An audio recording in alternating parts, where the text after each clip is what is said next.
I want to discuss with you this. I want you to understand this. I want you to know this. Because this is one of the challenges that you guys get. It's one of the challenges that I also get. So here we are. We have, these are the newborns. These are newborns. They are 1 week old. But I think you can see this diarrhea. It's a common thing, but it's a very deadly diarrhea. Most of the time it's clostridial or poor hygiene. Like for us, what you're seeing here, the reason why you see pointed down here is because we have been in a dry spell. We had no grass, we had no dry grass. So we don't have any to put in the house. But I always advise you that we really need to have the grasses in a house. So this, whenever you see this, just know this is maybe a hygienical disease or a clostridial. But what is the approach?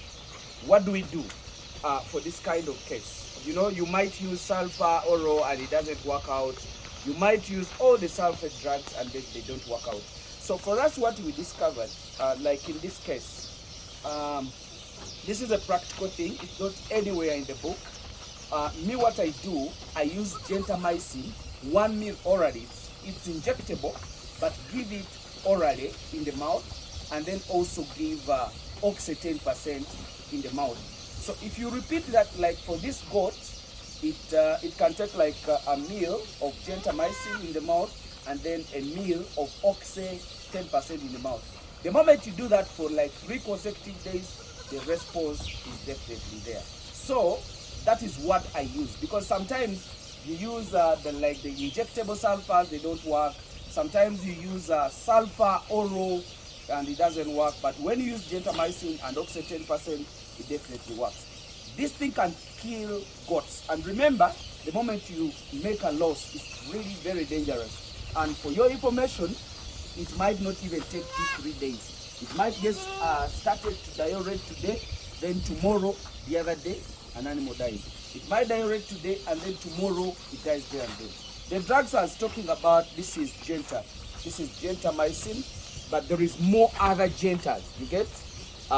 This is the one we use, 1 ml in the mouth, and also use oxy 10%. I think you can see, this is oxy 10%. You give it also 1 ml in the mouth. So be consistent, be repetitive. Do it for consecutively 3 days. So these guys as well, I think you can see now we have the new entrants. These are the ones of 1 week, and these, some of them have even made 2 months. So these ones are going out, and we are introducing a new team that we are going to be managing. That's why the goat farming is really a very profitable business. You're putting out a group and another group is coming up. So that is how we have to do the recycling.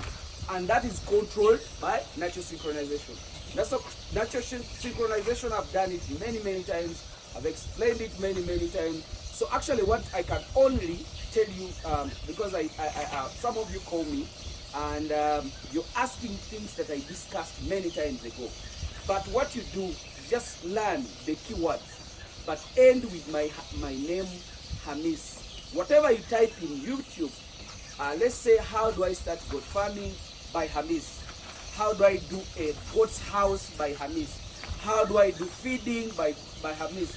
Or pastures by Hamiisi? You'll definitely get all my videos, and my videos have all information that you really need. Unless there is something so special that you would like to discuss with me personally, but there is many things. Actually, some of you have even resorted to be violent over not responding to your messages, maybe to the calls. But sometimes the volume of calls are really too much, and I find myself really being too busy and I cannot respond. But my target, or my reason of giving you my numbers, my reason of giving you the data, I want you to be helped, because I realized that even if you have your people around that can help you, sometimes you might not get them. I might have all the information that you need to rescue you, but you might fail to get me. So that's why I always say, make a follow-up, follow the YouTube channel, use the right words. What you see at your farm, think about it, write it in the YouTube, and then end with my name, you'll definitely see the answer. So that's what I wanted to brief you. That's what I wanted to maybe inform you, or I thought it's very relevant for you people to know that. So that's one of the best ways of preventing diarrhea. And if you are vaccinated for Clostridium and Brucella, these guys will be tolerant, will be strong, will be resistant. Even if diarrhea comes, it cannot hit it the way these other kids that have never been vaccinated, sorry, the mothers that were not vaccinated when they were pregnant, it's not the same way they will react. So if diarrhea gets those that the mothers were not vaccinated for Clostridium, they will kill them earlier than these ones that the mothers were vaccinated.